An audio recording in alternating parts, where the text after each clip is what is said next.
Good morning, good afternoon, good evening, wherever you are. This is Rockin the Love, and I am Gil, and where'd she go? Okay, well, Robyn is joining us in a moment, getting her self in order where she is. So I'm starting the show today. So we're again happy to have you. Please be sure you check out our channels and like them and do all the stuff you're supposed to do. We love it when people talk to us. And so please be sure and make comments. Let us know you're here. Let us know where you're listening from. And so what we normally do at the start of the show is talk a little bit about our week and what's going on. And since Robyn's not here, I have to pretend I'm her and ask me, well, how's your week been? Well, my week's been fine. How's yours? Okay, so we had a very interesting week. The two of us were at a family reunion, and so we met in Kansas for the weekend. Robyn is now back in Oakland. I'm here in Albuquerque, and we had a great time. And it was a fascinating, insightful kind of a adventure. It was parts of family that had never met before, and so we spent time in that milieu learning about the history and why they were connected and who was where. And it was really very charming, valuable time. So that was enjoyable. And we got a lot out of that. That was really fun. Now, if you recall, last week, if you were with us, we had the fun opportunity of spending some time with some old friends of Robyn's, not old friends. Well, let me rephrase that. Some friends of Robyn that she's known for a very long time. And we talked a little bit about what it means to be in touch and in relationship over a long, long period of time. They all met in elementary school, high school, and just how they continue to stay in touch and all of that. And so today we're shifting that, and we're kind of going into the angle of new friends, and particularly those new virtual friends that we have come up with, and what happens when we meet them for the first time in person. Now, if you're like me, you've had this experience. You have walked into a room and somebody's come up to you and said, hello, and you look at them like with a blank face, and all of a sudden it dawns on you that you recognize this part of them right here, that's it. But you had no connection to the rest of who they were. And it's because you've known them in a box. And so this idea of meeting people for the first time outside of that box is something we'd never experienced before we moved into here. Well, hello. Hello. Welcome. I'm Gil. I'm Robyn. Oh, Robyn's here with us. Looks like you're on your phone, Robyn. What's going on? I am. Oh, and your side. Okay, very good. Well, I am on my phone because I can't get in on my computer. Oh my goodness. Well, technical difficulties. Oh, technology. So I was just letting people know a little bit about our weekend, that we were away and at a family reunion, and then I was mentioning our theme for today, moving from that friends we've known forever to the new virtual friends, which we then get to meet, and what that's about. Yeah, and it kind of plays into to our weekend because it's family. That's true. That was very family that we never met. Mm-hmm. Yeah, and I was thinking about that today. I was actually thinking it really wasn't a family reunion. It was a family union. Yeah. You know? There was no about it. There was no about it. I mean, we saw people that we hadn't seen, but it was a union. It was, yeah. So anyway, okay. So where are you? So let's just continue that. So a lot of people there had been over the last 2 to 4 years talking intermittently via Zoom and email as they found each other and found out about each other. Right. Never met before that. And then this was the first time they actually came together in person. Right.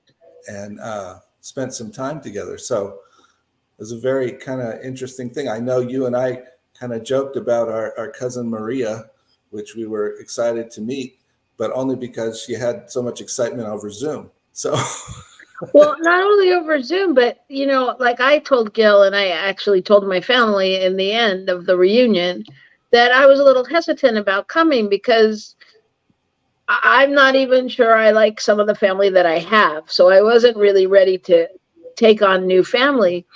And over the past few weeks, like when Gil and I were vacationing, I'd get a call and it was like, "Hi, it's cousin Maria." And I'm like, "Cousin Maria, I don't answer my phone on vacation, and I've got cousin Maria, but cousin Maria, of course, is my favorite cousin now." But cousin Maria was like making sure we had hotel room and holding it with her credit card and making sure she had my number for the points at the hotel. And I mean, cousin Maria takes care of business. So I'll just let you know that.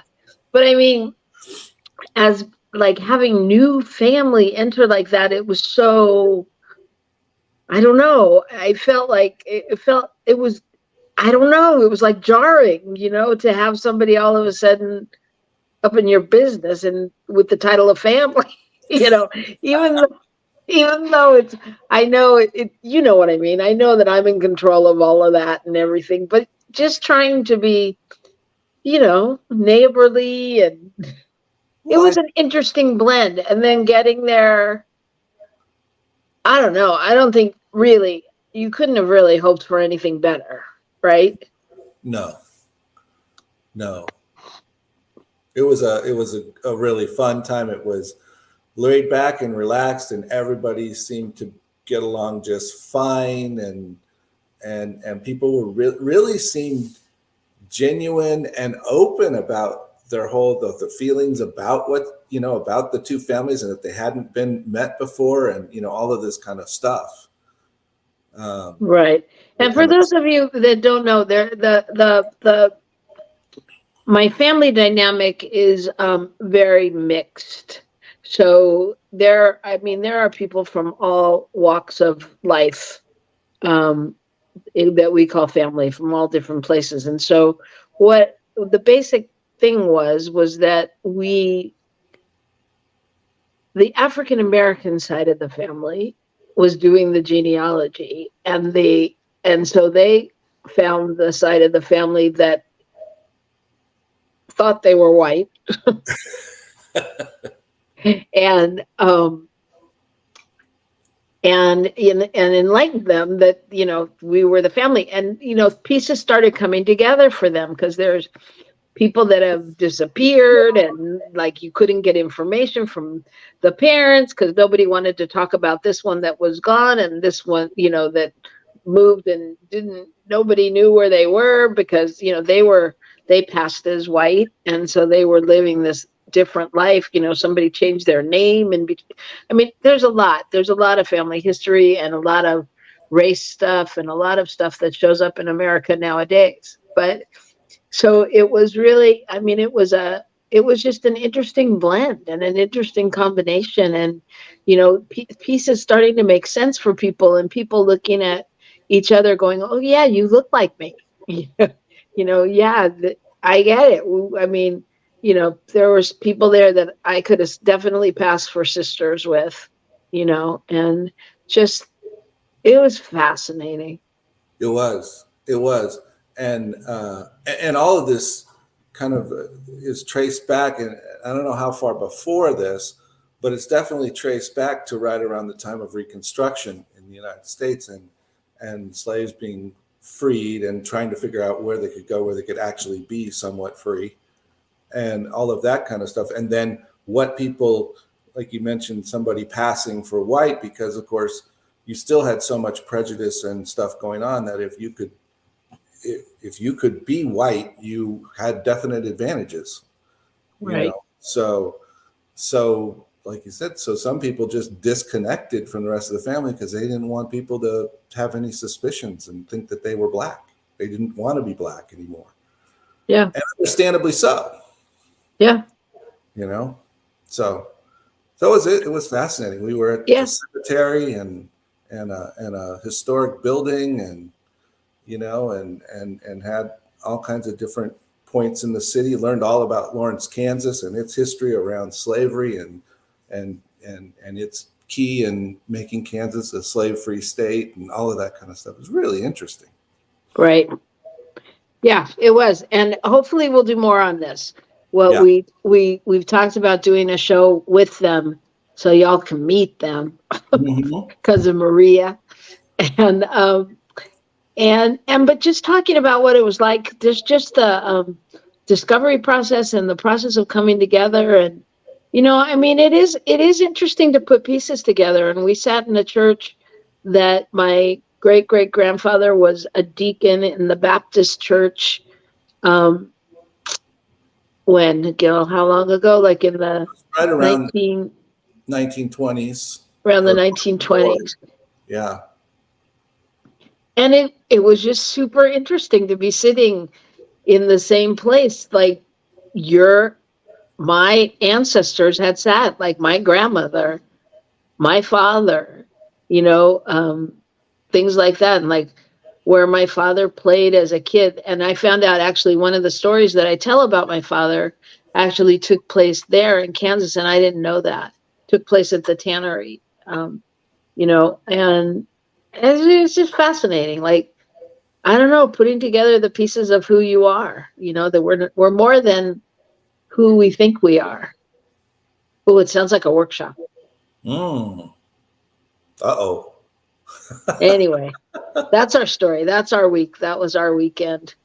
And Gil got the opportunity to drive 3 states because he was going to get on a train, and there was a freight train overturned. And so Gil popped in the car and drove through Texas and Oklahoma to get to Kansas. So Midwest. I've never felt so Midwest as a West Coast girl. It was very exciting. It was exciting, and I loved Kansas. Yeah, it was quite. A friend of ours, Leah from the show last week, asked, did you love Kansas? And I was like, I actually did, which was surprising. I mean, for me, other than Dorothy Toto and the Kansas City Chiefs, there's not much I know about Kansas. And probably more about the Kansas City Chiefs, right? Right. It's true. It is true. And you flew right into Kansas City. You went to Missouri in addition to Kansas. It's true. Well, actually, I did too, because I took you to the airport on the way home. So there you go. You did. That's a 4th state. So other than that good news, do you have good news for this week? I do. I have something over here that I wanted. Whoops, the wrong thing though.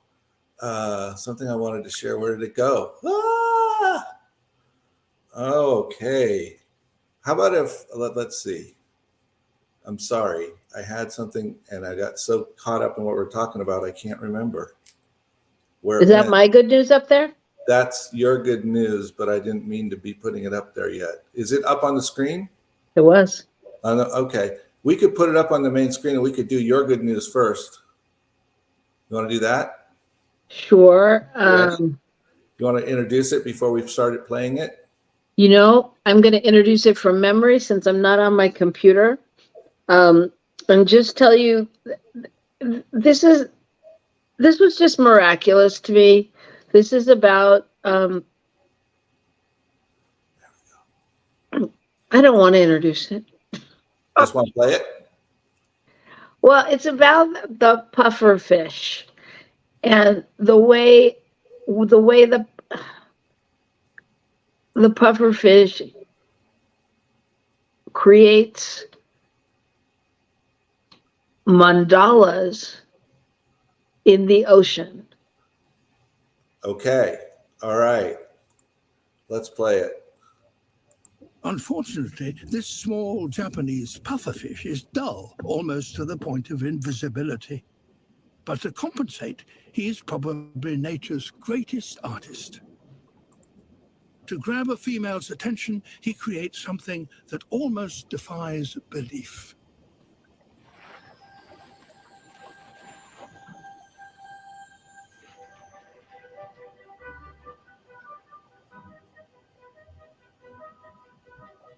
His only tools are his fins.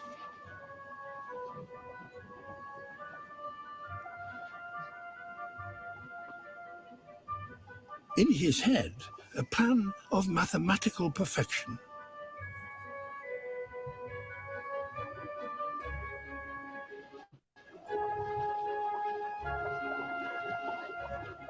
He ploughs the sand, breaking it up into the finest of particles.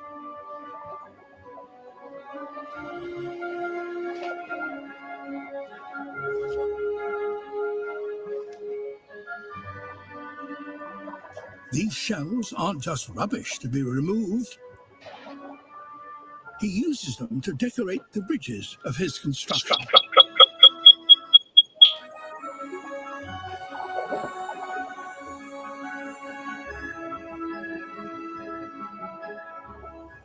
He can't rest for more than a moment, but must work 24 hours a day for a week, or the current will destroy his creation.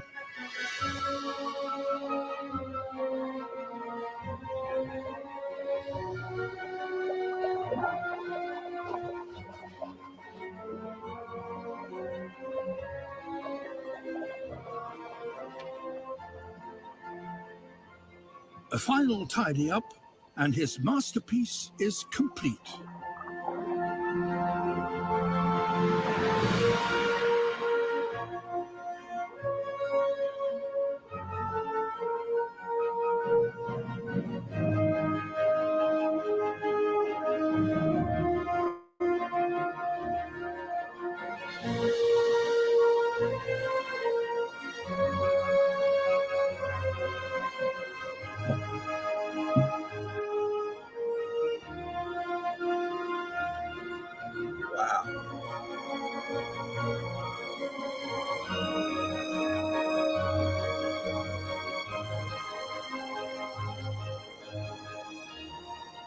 Nowhere else in nature does an animal construct something as complex and perfect as this.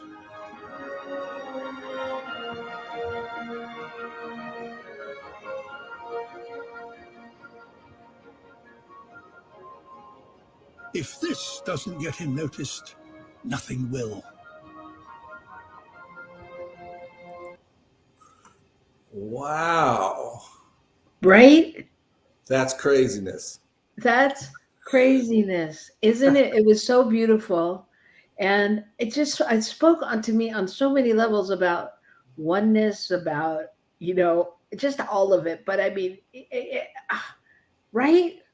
Yeah. Yeah. It's pretty incredible. It really begs the question of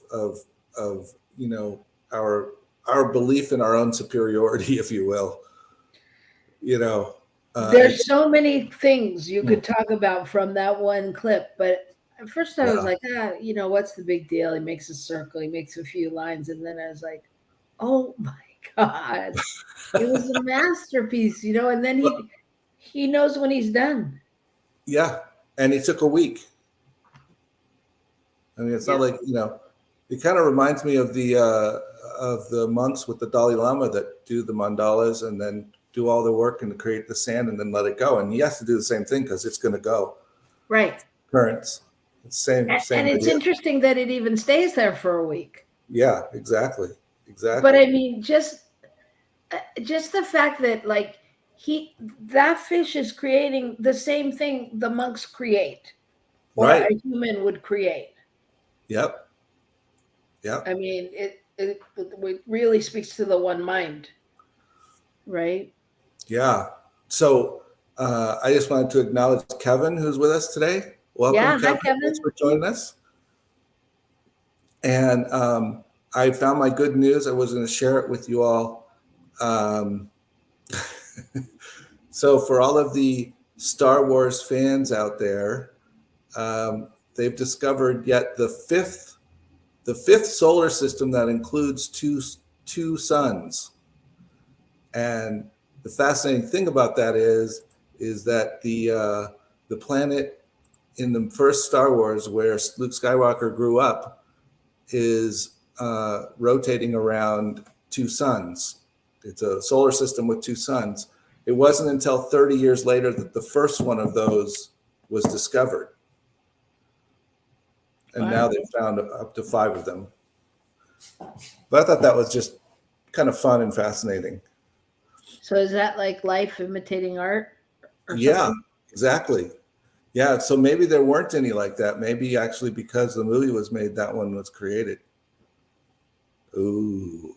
Well, it's an interesting conversation. I mean, yeah, it's kind of like the puffer fish, right? I mean, but it's just, I mean, it's all, it speaks to all of it as an illusion, right? So it's like, which illusion came first? Well, and it speaks to the oneness that it's all happening at the same time and it's all in the one mind. So of course, Right. of course, someone could create a story about that because that's out there somewhere, you know? Yeah, So interesting. it is Right. interesting. Well, are we ready to move on? We are. I see you're on your computer now. I am. All right. All right. Well, let's get on to our guest because she's been waiting patiently, and I know we're excited to have her on. So, everybody, sit back, get what you need to have with you, get ready to ask some questions, and we are going to continue with our show about new virtual friends or something like that.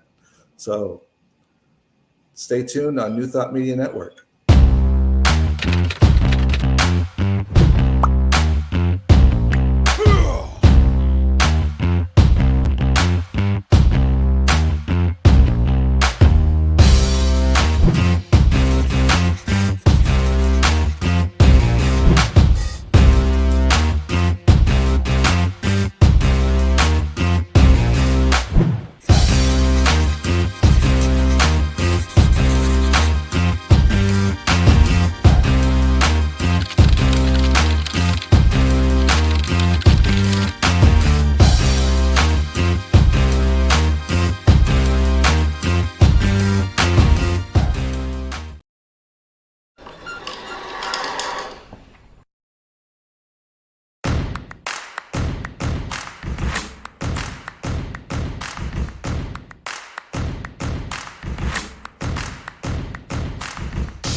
And we're back. I am Robyn. And I'm Gil, and this is Rockin the Love.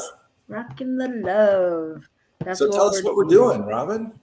Well, we're about to introduce someone very special to me. You've seen her here before, and the reason we're doing this, I know you said it, Gil, but last week we had my old friends that I've known since fifth grade, fourth grade, and this time we're having my new friend, so to speak, who I've only known virtually, and I've worked with her many ways as a practitioner and as a creative and coaching her through some classes and things like that. And we have a concept that we're going to be doing as a podcast and all those things, but we'd never met. So she flew here from Australia. So live from my downstairs bedroom studio, Dr. Natasha Wilson.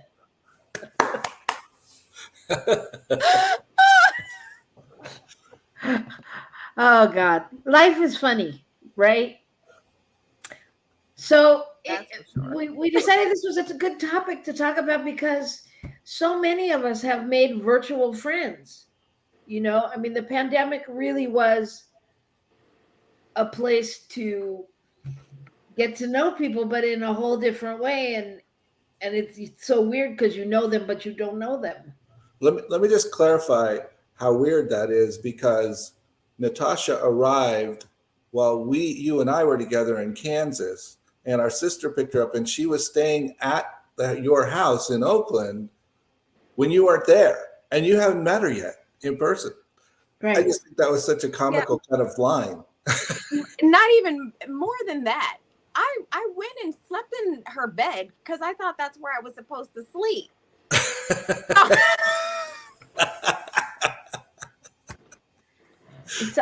It's all a puzzlement. That's all right. It needed some attention and love over there. All good. All good. So, but I think it's so. But I was thinking about this because last week one of the things we touched on was, what does it take to be friends for so long, for so many years, and what is a friend, so to speak. And really the basis was, someone that you knew you had truth with, respect. I don't remember what were some of the other qualities, but it's like it's so fascinating to really have that.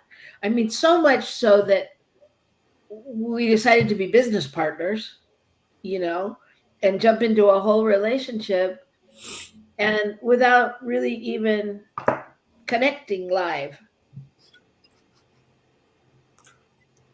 Right? Well, Yes. Just let me know when you want me to say something about it, because it's still settling into my awareness. Because it's weird, because it's like, I'm like, I know you. Right. And then it's like, but I don't know you. It's just so, Yeah. but I know you.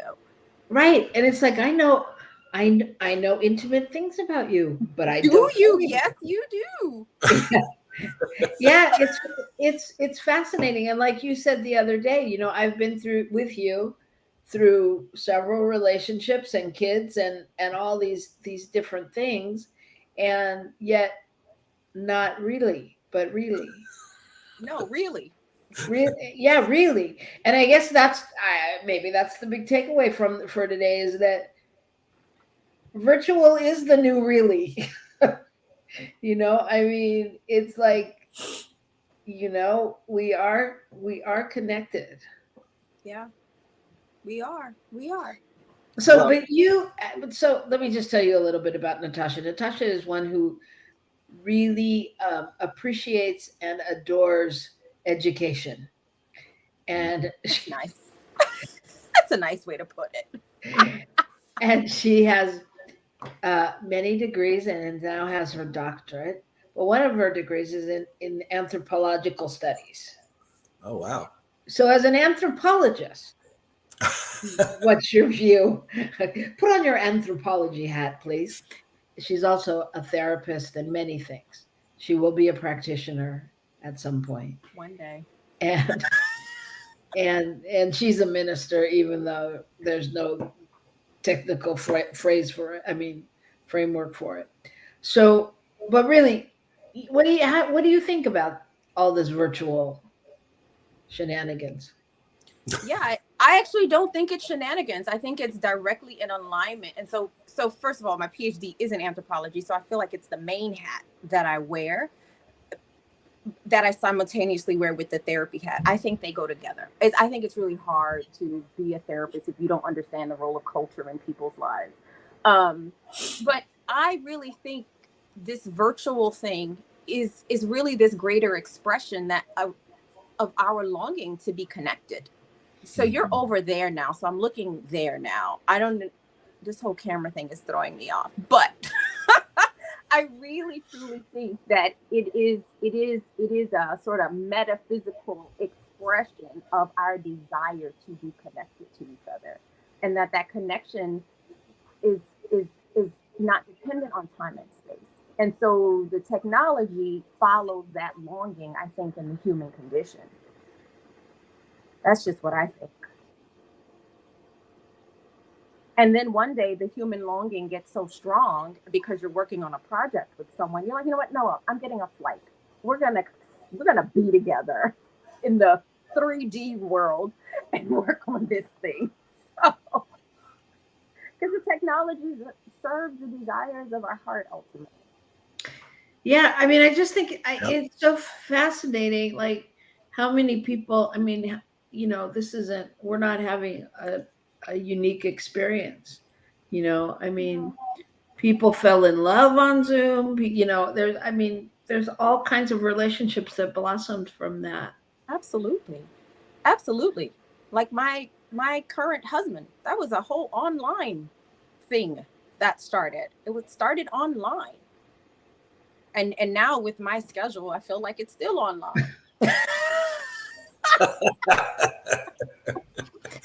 Well, we understand you. Yeah. Well, yeah, and Gil having moved away, it's online, Well, it made me think of our friend Laura, our friend Michael, who's our producer for the show. People we met through New Thought Media Network, and we've never been in the same room together. And Laura lives over in the UK. Michael, apparently I got pretty close. I made it to Kansas, not too far from Ohio. So I got closer. But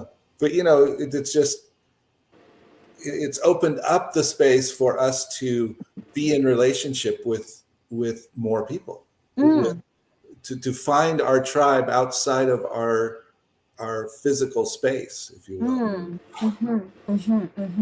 Yeah, this weekend when I was at the weekend intensive with Reverend Beck with that the Gaia Sphere in Boulder, so the Gaia producers interviewed me, and one of the things they asked was like why is this important? And I think because this is the way spiritual community looks for a lot of us right now. Like, this is what it looks like. It looks virtual. It looks like we gather in particular places when we get the opportunity to gather, and we sometimes gather with familiar faces and sometimes not familiar faces, but the principles are what's steady. The longing for connection, and being in high frequency together. That's the consistent unifier. And so these spaces are extremely important. And I just think this is a mainstay of how we are evolving. Yeah. And, I was actually thinking when you were saying that it actually reminds me of my reunion union, because if we're looking at real spiritual community and a world that works for everyone, well, then we need to work with the world, and all our people aren't going to be in one place. And so this allows people from everywhere to be in really the community they want, not because it's the community at the corner or not because it's the community where their parents went, but you find what works for you. Yeah. And you can do it, that way. Thanks. Welcome, Shay. Thanks for joining us. Yeah. What were you gonna say? I was just thinking it gives us a way to expand I think our built-in need to have a tribe. And the beauty is this is we get to have a tribe that is based on how we want to expand and unfold, as opposed to having tribe that this is who we're stuck with. I feel like this new energy, and it's not a new energy, new thought communities grounding this energy, this heaven on earth for a very long time. And this to me is just another expression of that. We get to expand what tribe means, because we need it. We need it. We're wired for it, and we have this deep impulse towards freedom. And unfortunately, tribe has meant unfree for many people for a long time. But now tribe can be free. And so so it honors that impulse in us towards freedom. So I'm grateful for the technology. Yeah. I think we're all grateful. It opens up a lot of space. I just remember toward the beginning of the pandemic, when everything closed down and everything got, everything happened from your bedroom. I just remember Robyn getting onto I think it was one class that you took. It was a improv class, but she's on there with people from Ireland and from all these different countries, and I'm like, what the heck's going on? But people she would have never done that with. Well, and not only been there, yeah, not only that, but what was really cool about that was they were on there from all different countries. We were doing the same thing. We were doing some improv exercises, which, like, it sometimes blows my mind to think people in other places are doing the exact same thing I'm doing.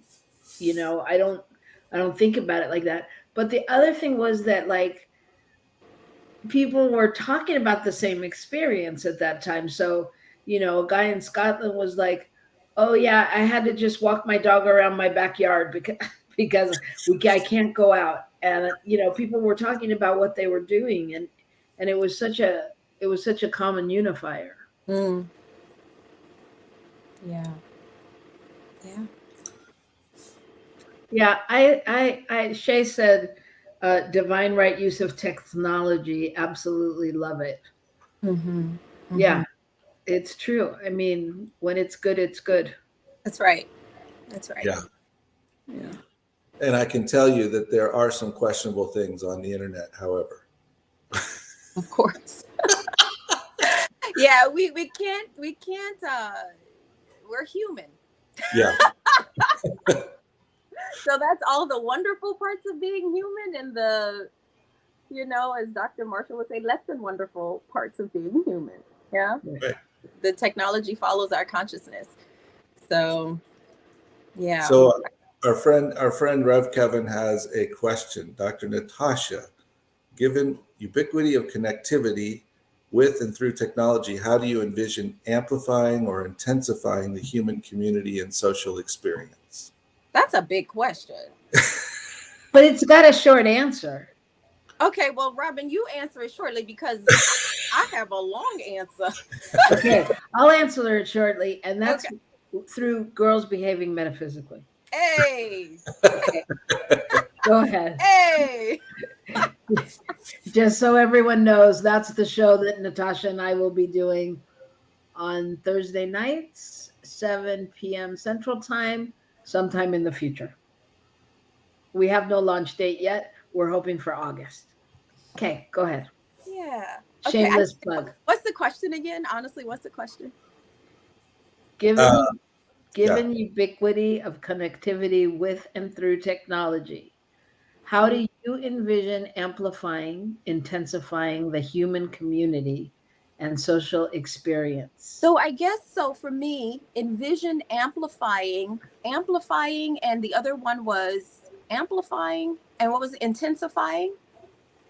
Yeah. Human. Yeah. Human community and social experience. How do I envision amplifying? Well, honestly, Robyn, like you said, like I think one of the sort of goals around girls behaving metaphysically is an amplification of human community and social experience or experiment. I'm trying to hold that whole question in my mind. Now, intensifying it, I feel like that's the part I don't fully understand about the intensifying of it. What does that part mean? So the person who sent that question, and can you just say a little bit more about what you mean around the intensity piece? And in the meantime, can you talk to the amplifying piece? Can I talk to the amplifying piece? Yes. Like, I think amplifying is sort of like multiplying or making louder or more bold what it is that we are doing. And so the way that I envision that is we have ways of coming together, like in community, online. I guess that's what we're talking about, and amplifying the frequencies of experience that really means creating a world, or it's based in creating a world that really does work for everyone. So if that is the goal, if that, or if not so much the goal, but if that is our desire, our deep desire is to create a world that works for everyone, then we amplify that through coming together and grounding that consciousness together in our language, in our conversation, in our practices, in how we are together, whether in person or online. So that's how I envision the amplification of it. Now, I'm still a little bit with this intensification. I don't know what that part really.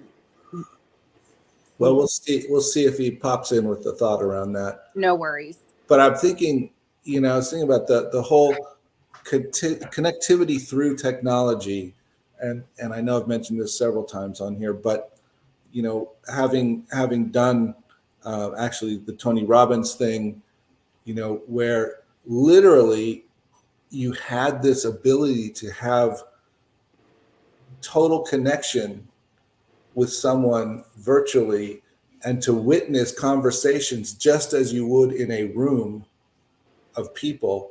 And so suddenly, instead of being, a bunch of people gathering in LA, you are a bunch of people from all over sitting in your own living room, and you're having the same kind of experience.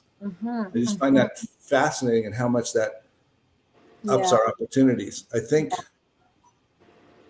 okay, Kevin says, an experience that is something closer to in person. Young folks appear to now primarily socialize through technology, and it is arm's length. I'm not good at typing. Yeah. Look, I think the thing is we still need, I was meeting with a client actually right before I came on here, and she's, my client is a yoga teacher, and my client will be teaching yoga at not a retirement village, but it's like a community, it's something like that. And one of the things that the directors asked was, is my client comfortable with touch? Because so many of their residents don't get touched, physically touched. Right. And so as part of our desire for connection is that we also have a desire for touch, safe touch. And I think what I think sometimes is imbalance in the online connection versus the physical touch is that we have to make peace with or come to terms with and do some healing around how physical touch hasn't been safe for so many people. And then we can sort of reimagine what that looks like to intensify connection through physical connection, because we do live in physical bodies. No one is saying, oh, I want to be an ascended master, which means I have no body, and I'm ready to die. No, we all want to be in our physical bodies for the most part. And so how do we be in physical bodies and honor being in physical bodies and honor the need for touch and connection in really safe ways that that's based on like mutual consent and respect. And so I don't think we are meant to give up our physicality or the need for touch as we expand community. So that's why I think it is important that, so for instance, like that Gaia event, or like, coming together once a month at the event or whatever, physically, I think that's also an important piece, because like hugging, there's nothing like hugging someone. Like all the hugs we gave each other at the weekend intensive, I think about all those hugs, all that touch, that is also vital. So for me, it's not one or the other. And it's like, how do we come back into relationship with touch in a way that is respectful and mutual and consensual? And I think we have to have it both. And yeah. Yeah, I think you're right on. I think one of the things that I got from Kevin's comment in my own experience is that um, it gets out of balance, and everything is virtual kind of thing, and everything is that way. Even just for a moment at the family reunion, I noticed one of the families at the family reunion who'd come together. All were sitting around a table at a meal, and they all had their phones out and they were all looking at them. And I thought, wow, that's interesting. So even in the physical space, we're disconnected, and so how do we push it forward so that it does amplify and intensify our experience rather than detract from it? Yeah. You know. One of the things that I remember that I used to love about being when I had the opportunity to physically go to Agape, because I, never lived in LA, or physically be with a center for spiritual living, is that when we do that thing where we acknowledge all the new people, and then we say, I see you, like I love you, I see you, whatever that speech is, and then there's the hug or the handshake or whatever it is we do. Like that piece is so important, and yet it's so vulnerable. I just think about, as a psychotherapist, like how many people I work with that they want to be seen, and yet they're afraid to be seen. And yet being seen is something we all need. We all need to be witnessed.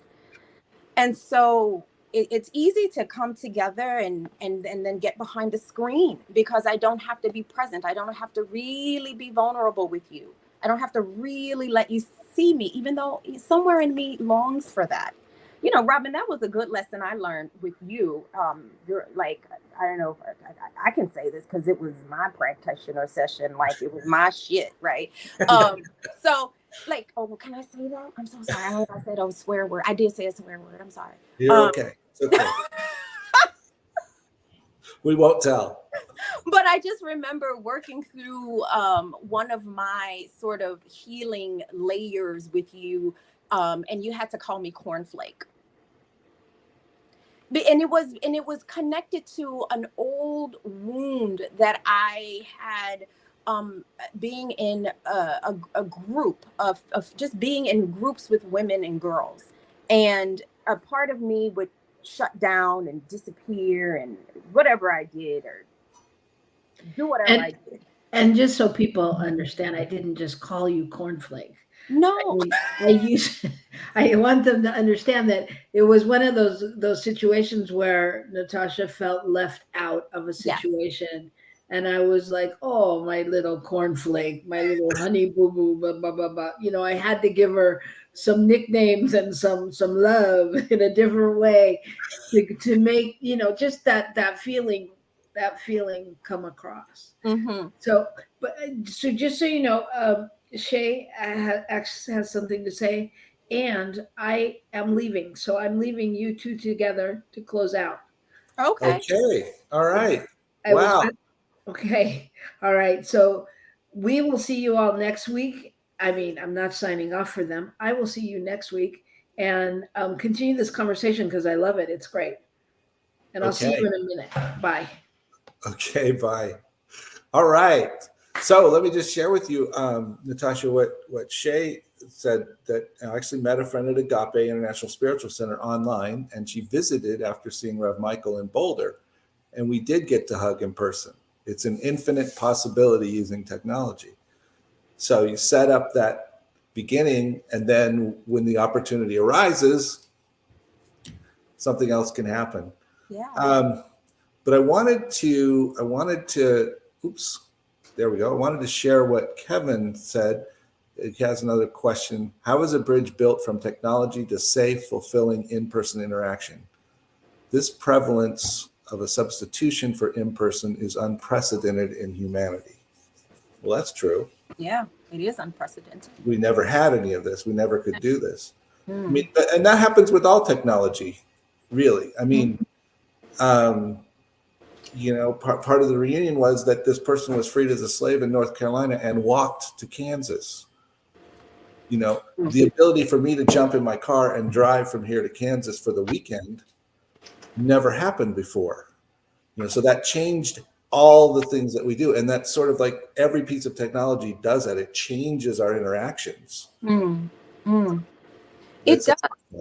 No, and to just build on what you just said, like, I think, how do we make it safe? How do we make a bridge for safe physical connection, or for this online stuff to translate into safe physical opportunities to be together?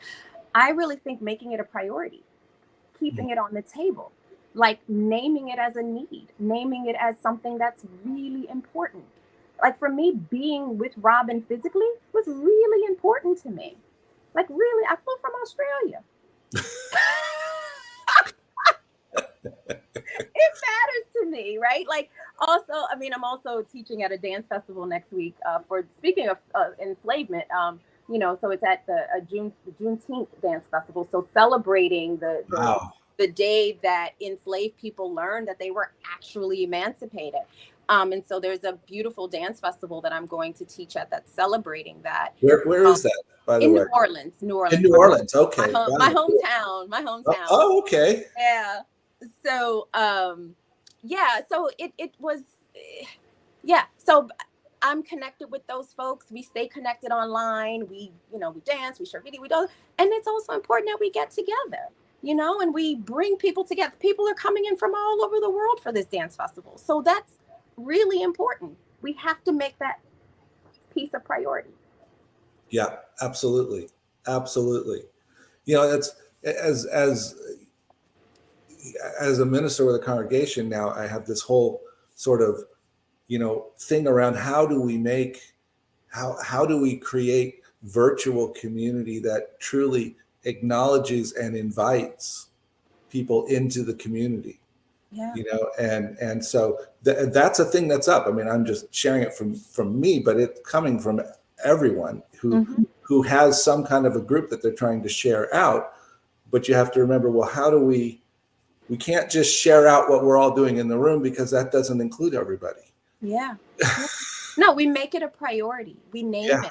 We make it a priority, unashamedly, unabashedly. We name how much we need each other. We name that we need physical connection. As a matter of fact, at the intensive with Dr. Beckwith, because I've been having my own, I know we have to get ready to go, but I've been having all my own spiritual revelations about how important physicality is and our 3D bodies are. And that means because there's no place God is not. So like, we can't so this physical expression that we are, right?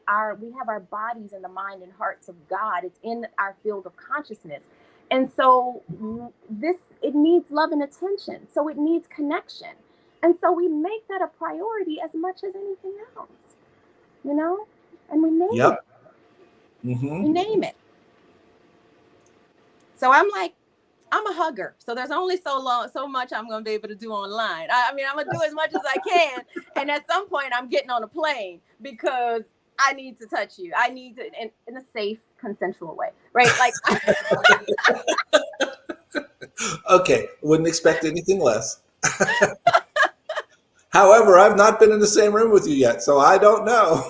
You don't know, but it's happening, because I'm trying to get you all over to Australia, because I have my own little goal of anchoring the New Thought in a tangible way in Australia, and engaging the Indigenous community there, because I'm really tied into the Indigenous community in Australia. And I just think that there's so many beautiful opportunities for the growth of New Thought in Australia. That's exciting. That's really exciting. Yeah. Yeah. Well, I'm excited to spend time with you, sort of in person. And if you want to stop by Albuquerque anytime, let me know. I love New Mexico. I just posted a thing on my page about it because I got stuck in Utah. The flight was delayed, so they had to put me up in a really beautiful hotel in Utah. But I was just thinking before I was coming back, I was like, oh, I really wish I had time to spend time in Utah. Granted. because I had this beautiful, it was like I road trip with a friend from Park City in 2008. I road trip with a friend from Park City, from her home in Park City, Utah, to northern New Mexico, which is where another one of my spiritual communities is, in Ocate. I have this beautiful cottonwood tree that I love there anyway. So anyways, I was just We'll have to hear more about that offline. I know, we got to go. I know. That's exciting. That's great. Well, just before we go, thank you everyone who was with us. I wanted to note Kevin's comment about working with college age folks. Kevin shared that, thanks. Yeah, he worked with college age folks for the last 5 years. And in his perception, that in person is at best a peripheral concern. It seems like it's often met with resistance and it's never a priority. And I think we've done that with or without technology. I think there have always been those who have, or situations where people have not really wanted to be in the same space, but they had to be. You know what I mean? And so I think a lot of it is growing our own, inner ability to be with people and desire to be with people, and realizing how valuable it is for us. Yeah. And I think that may be the piece that's missing for younger people, is they haven't been taught the value of it in the same way.